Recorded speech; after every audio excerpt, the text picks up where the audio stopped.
The top 10 albums of April was an easy choice. I think there was plenty to choose from. Was quality across the board, from thrash, death metal, black metal, heavy metal, doom metal even.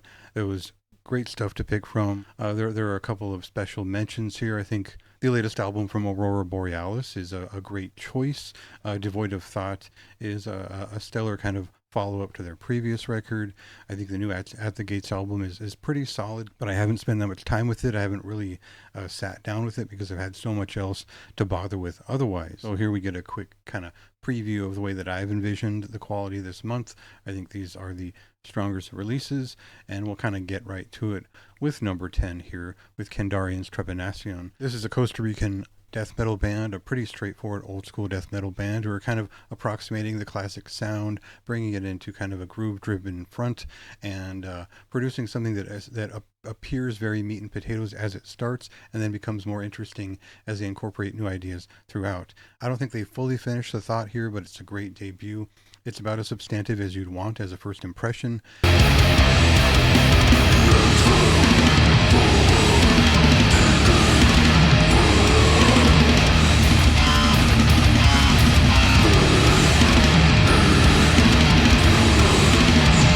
At number 9, we have Vargrav's Dimension Daemonium. This is the fourth full-length album from the band, and it kind of picks up where the second one left off, and it isn't quite as ambitious as the full suite that we found on the third album, but it still makes up for that by still being ambitious, of being authentic, and bringing kind of an obvious talent into this style of symphonic black metal.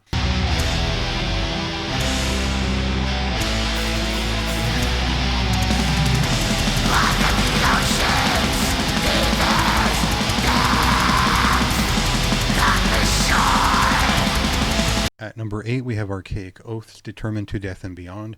And I think at face value, you're going to see the Emperor cover, you're going to see the album cover, you're going to see the references to dissection and hear them throughout the record and think, oh, this is just kind of a standard melodic black metal apparatus. And in some ways it is, but it's an exuberant one. You know, they lean into some of the softer post-metal ideas, into some of the, well, let's just say modern melodic ideas and atmospheric black metal ideas. And that's not really needed here. The aggression was what kind of made melodic black metal interesting in the early 90s, but they come close enough, and it's a solid black metal record, a good listening experience.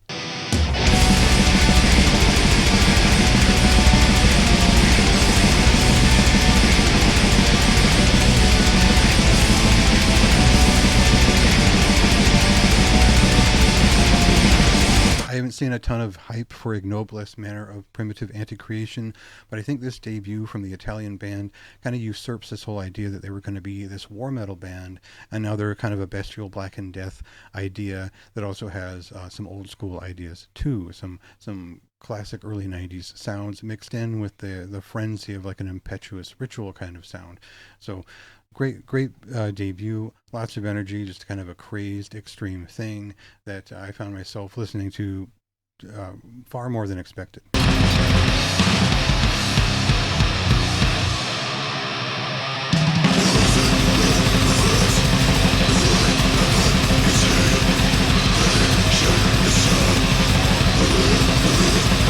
No Light Upon Us All is the second full-length album from Black Revelation. This is a German doom metal band and a kind of a classic sound which veers between Reverend Bizarre's kind of irreverent heaviness and classicism, as well as 90s Solstice, maybe the more dread-infused and affected side of like Simon Matroverse era Solstice.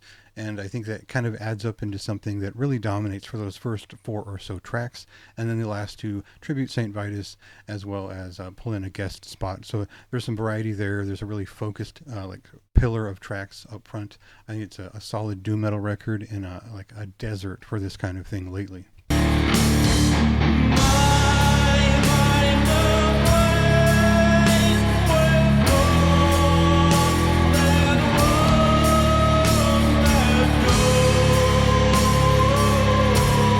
The debut album from Bratislava, Slovakia-based death metal quartet Hrob is a surprisingly astute study in 90s death doom metal attack and atmosphere. There's a very classic sound to this record in both the production values and their approach to death doom, which veers kind of equally between classic doom metal riffs as well as the aggression of death metal of a certain era. It's not quite early Evoken in the way that it sprawls out, but you should hear some references to disembowelment or the quality you might find in the first Ceremonium record. So that kind of gives you an idea of the expanse.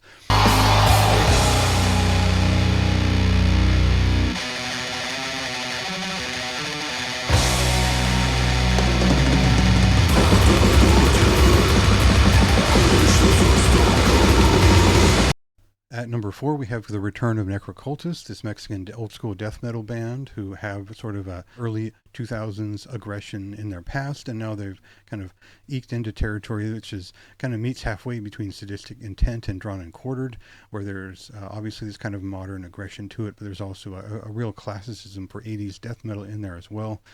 Great record. Couldn't praise it enough this month.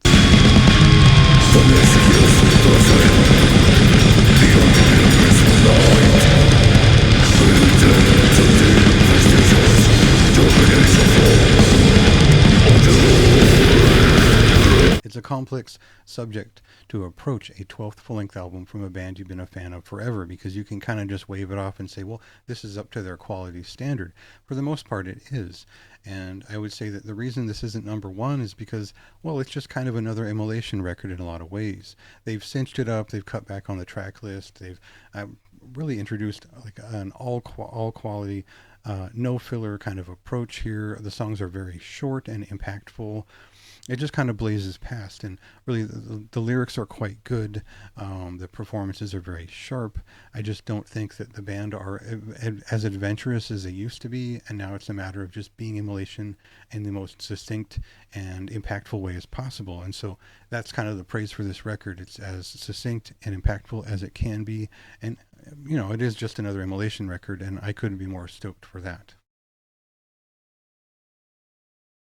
At number 2, we have a split between Exhumation and Funeral Chant. Sacred Oath, Temple of Death is a split LP, and it gives kind of equal footing for each of these bands to show off what they do.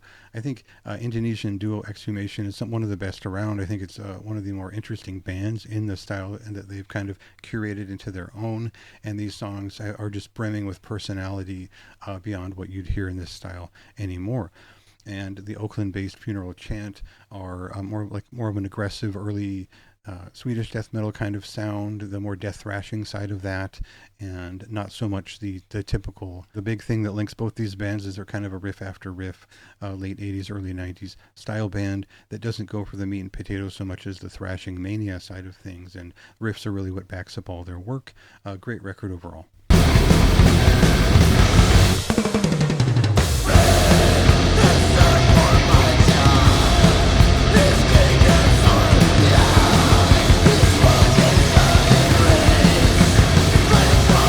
And at number 1, we have Ord's Blind and Abyssal Realms. As I say here, it's pretty rare that a progressive sludge metal musician picks up death metal and makes anything of value. It's very uncommon. And what we get with this one is an esoteric progressive death metal band, which has a lot of kind of classic, kind of cynic-esque movement to it. And I think what happens here is that there's a meeting between the 90s, the early 2010s. Doesn't follow the usual path of what's going on right now in progressive death metal, which is a little bit old school. Either way, this is an above average record. It's a standout, very easy to come back to and listen to it again and again. Because of that, I chose it as number 1, but there, you know, the full 10 here is pretty solid from my point of view, and things that I'll return to.